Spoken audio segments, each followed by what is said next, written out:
We'll build that house of big and tall.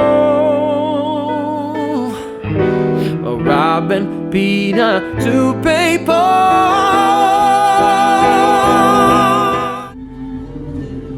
We've all heard the biblical origins of Christmas, but societies have been celebrating light and birth in the darkest days of winter, centuries before Jesus walked the earth.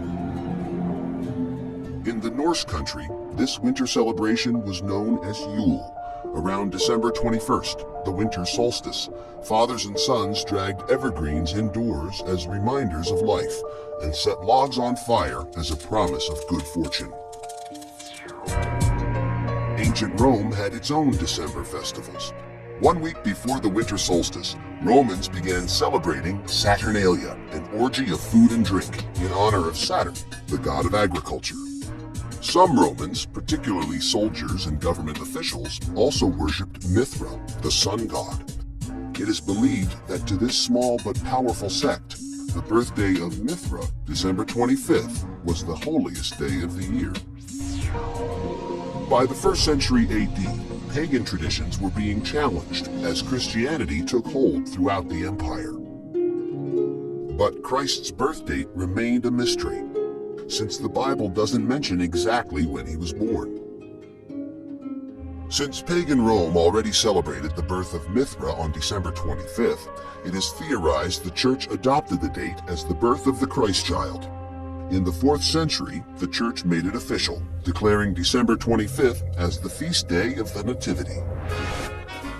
The Church knew it could not outlaw the pagan traditions of Christmas, so it came to accept them.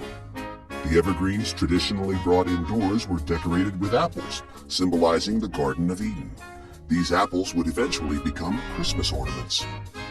The story of Santa Claus also begins in the 4th century with the death of Nicholas, a beloved Turkish bishop. The anniversary of his death became known as St. Nicholas Day. On December 6th, good children woke to gifts from the kindly saint. Bad children sulked away with nothing. In Holland, he was known as Sinterklaas.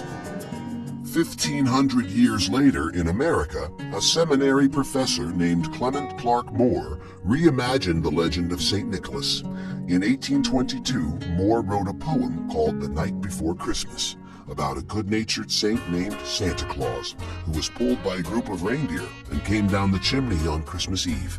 Like St. Nicholas, Santa Claus spread good cheer and gave gifts to children. Less clear was exactly what this Santa Claus looked like.